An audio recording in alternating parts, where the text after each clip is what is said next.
Hello, welcome back to Sharpey's Nightmare Bathroom. Sharpey's Workshop. I get a bit mardy in this one, as you'll probably tell. I've only filmed bits and bobs, I sort of jumped through it all.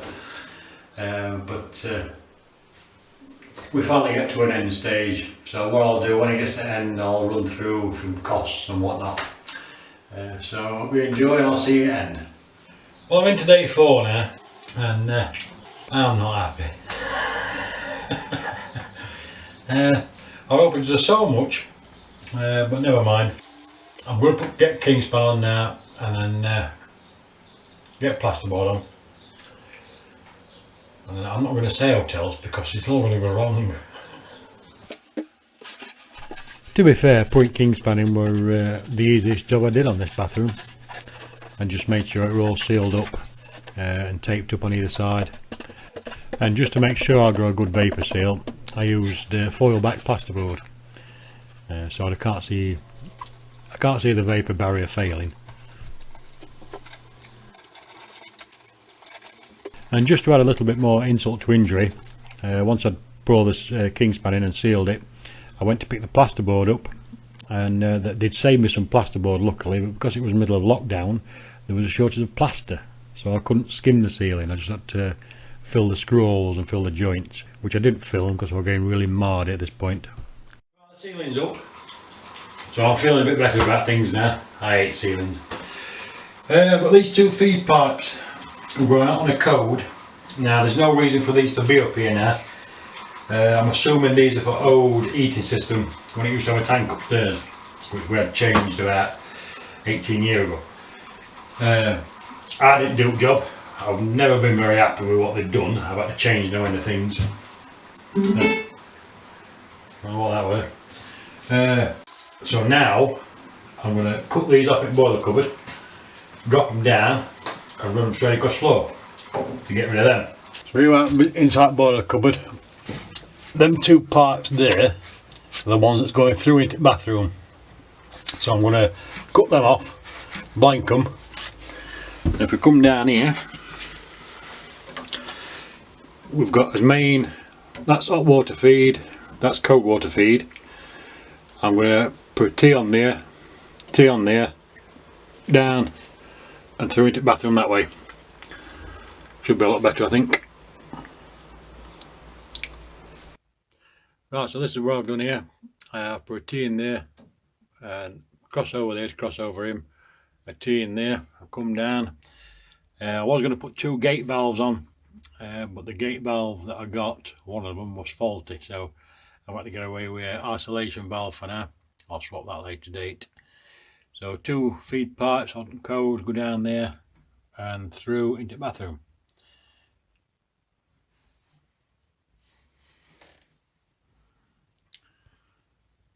If you look up there, they're my 2 original cotton code. I think the reason it's 22mm, that was for the hot, I think, from the old water tank upstairs. So at this point I'd ripped everything out, got all the tiles off, ripped all the old pipework out. I was just about to take the bath out actually before filming this. If we have a look at the ceiling, you can see where I've just filled up at screw holes and filled the centre joint.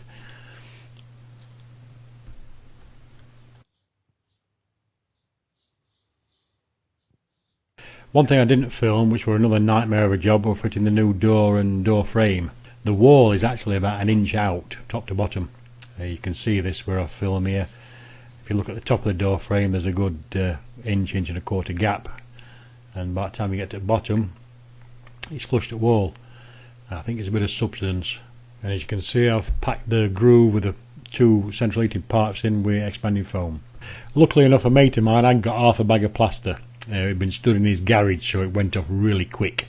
We did for patching. Well, it's I can't remember if it's day 5 or day 6. It's been a bit of a blur, I'll be honest. I haven't been keeping up with filming because I just want to get it done now. So I'm on to tiling stage. I've got my battens on. I've parked all bath up, but I've took it out again so it's easier to get some tiles on this wall. So we'll crack on with that now. I'm hoping that I can remember all the footage, because it all does seem a bit piddly poddly a minute. I might not even get a video out of it. And I bought ready mix tile adhesive. I shouldn't have done really. I'm not a fan.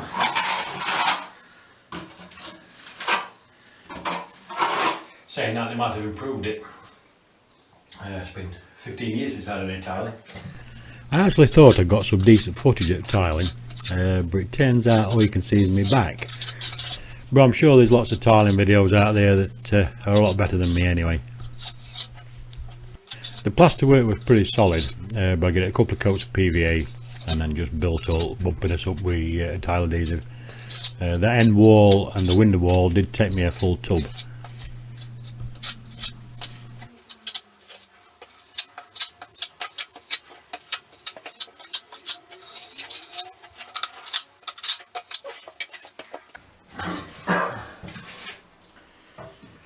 Can't see my centre line. So then I did my final fix at bath, just running through pipe work here. The only thing I've got left to do is put some earth bonding on it.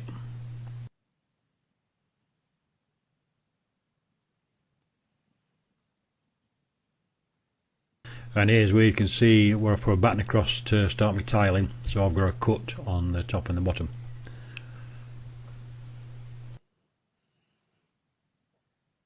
And where the parts come through the wall from the boiler cupboard, I put a wooden board at the back so I can mount my parts to it, and then just going to box them in and tile over the top.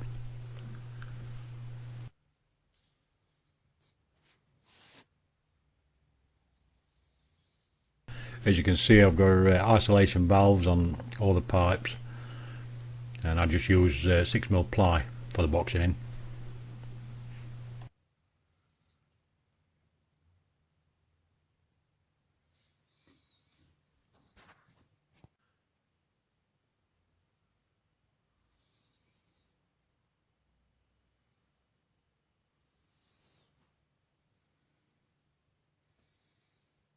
Well, that's about as far as I got with filming.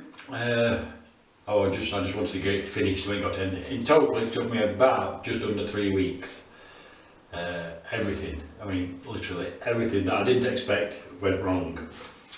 But it's ended out not too bad. So before we go to the final shots, I bought everything while stuff were on sale. The tiles, I think they were on 50% sale. The bath, that were on sale. And I started buying stuff in sort of December, January time, so I knew it were coming. So by the time I come to fit it, I've got everything at sort of half price, and that seemed to be the best way to go. In total it come to about 1250 quid, which I don't think is bad for a complete refit, new window, new door, ceiling, the works. I don't think I could have done it any cheaper than that. But that seems to be the best way to do it. If you know you're going to do something, plan ahead and try and get stuff on sale. The only thing with tiles is make sure you're over budget. I had 2 tiles left which were a bit too close for comfort, but I'm pleased with it anyway, and more importantly our lass is pleased with it. So I'll chuck you on to final shots. So here we have the grottiness of the old bathroom. You've got to bear in mind I did this 22 years ago, so it has seen its day. And when I did this one we were on a really tight budget. We didn't have much money back then. Of course it would all look better if there weren't a million types of different hair products, but you can't have everything.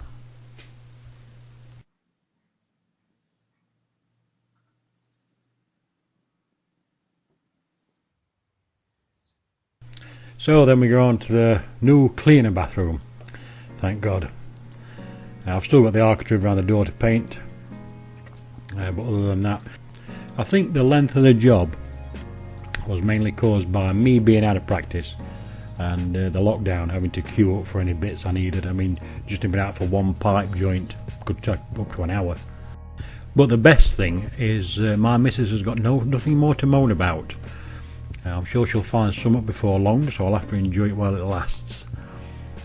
So with a bit of luck, normal service will resume soon.